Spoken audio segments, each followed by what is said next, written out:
Мінекей сіздерге Айбиш айтеткен осындай кофтаны салған, қалай пішімін. Енді соның айтқанмын, жеңін келесі видеода үйретемін деп. Оның жеңі міне осындай алды, 4 бұрыш.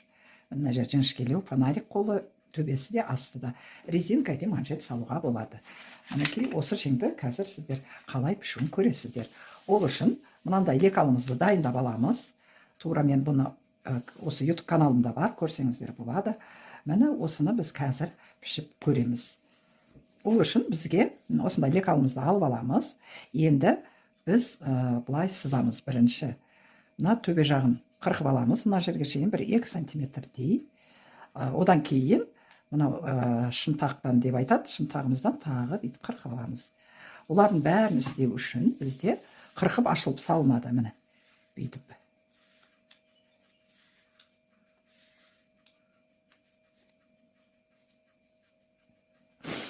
Міне, мына шетінде тура солай қырқып ашып саламыз. Бірақ шілде аяқта емес, бізге ең төбесіне керек, жоғар жағына. Сонда мына центрден жоғары қарай 2 рет немесе 3 рет кесеміз.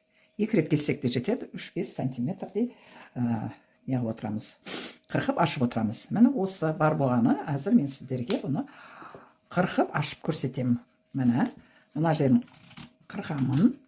Қазір аяқ жағын көрсетіп алайын. Енді бізге мына жерді кесеміз.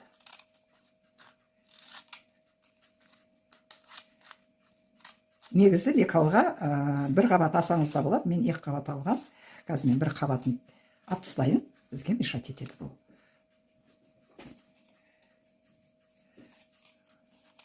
Міне кесіп алғанымды. Енді біз бұны бүйтіп ашып саламыз. Қазір арасын ашып, неге бастырып қоямыз. 3 сантиметрден алсаңыздар болады, 5 сантиметрге шейін алуға болады. Мінекей үстіп салып аласыздар. Мына ара қашықтығы айтқаным, сол тіреп қоймасам көрінбей тұр. Міне осылай, мынаның арасын не 3, не 5 сантиметр аласыз.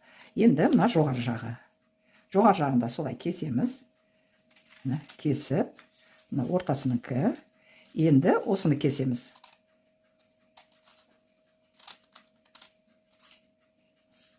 Бұны да біреу алып алам азыр.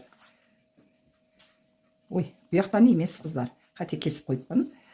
Мұняқтан кесуіміз керек. Төбесінде болады бұның фонаригіміз.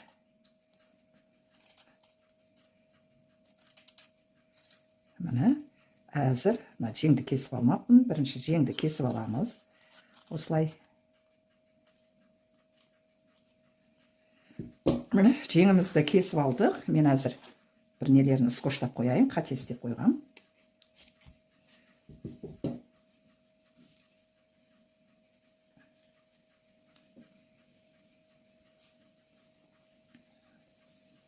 Қазір мен қателесіп кеттім, жаңа соны қайтып жөндейін деп аттырмын. Сіздерге көрсетемін әзір. Мінекей, біз енді бұның жоғар жағынан кесеміз, қыздар, міне.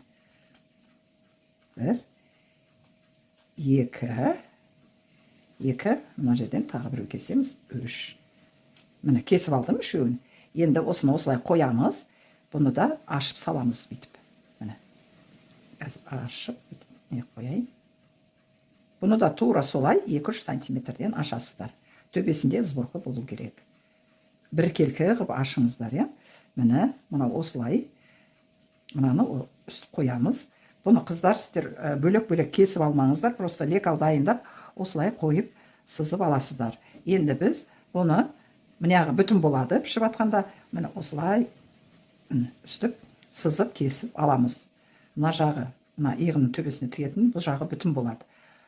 Мынау үстіп тақалып тұрса жақсы қыздар, міне тақалып тұрсын. Қолда екенге келмейді. Мына толық көрініп тұр. Міне тура үстіп пішіп аласыздар. Мына бір түзудің бойында болады. Ой-бай. Міне осылай пішіп аласыздар. Мынаны да кесіп тастайын.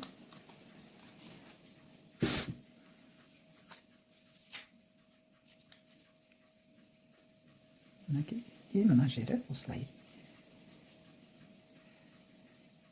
Пішкен кезде осындай ашық болып тұрады, өйткені мынау несі, мүмкін және де мынаны біраз көтеріп салуға болады былай деп. қазір мен осыны неге сызып көрсетемін, лекалымыз қалай болатынын.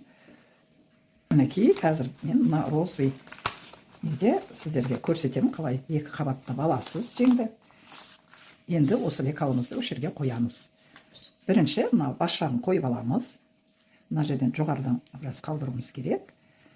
Осылай қазір скотчтап қояйын, ары бері қозғалып кетеді бұлар.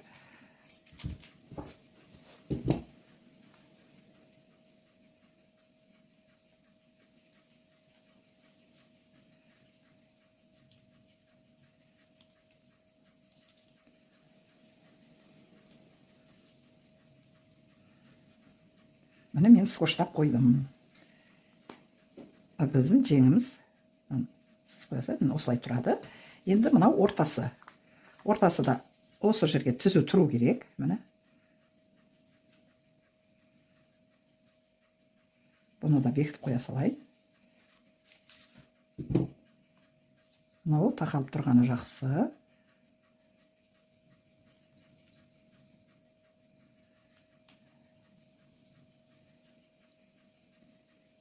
Бекітіп қоям бұны да. Яғында бекітейін.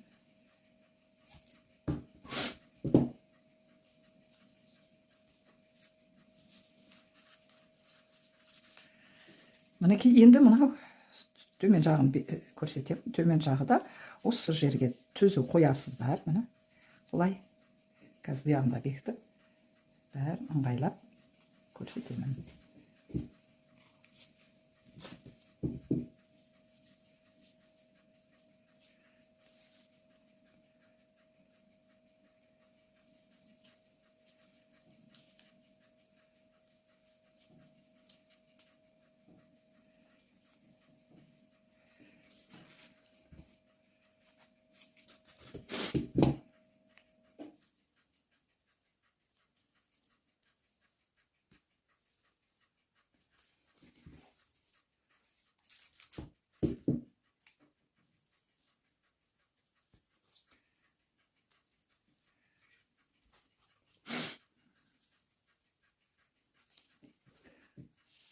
Мінекей, көрсеңіздер тура осылай. Міне қазір бәрін сызып көрсетейін.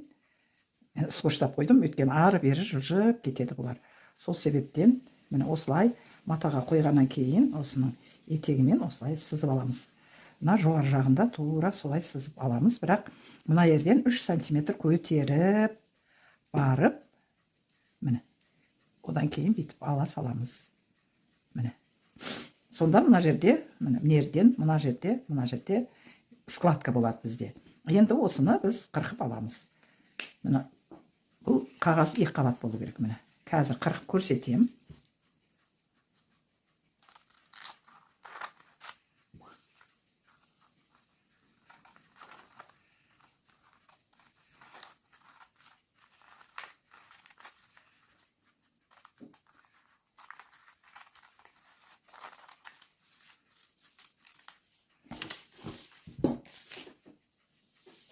Мінекей, жеңіміз ашып қарағанда осылай тұрады. Мына жердің бәрінде бізде складка болады. Міне, бүйтіп складкамен жауып тастаймыз. Суреттегідей. Мінекей, мына суреттегідей осы жерден складка істейміз. Мына жіңішке жері мына жер. Міне осылай тұтас пішіп аласыздар. Бұл дегендеріңіз соншалықты қиын емес. Міне.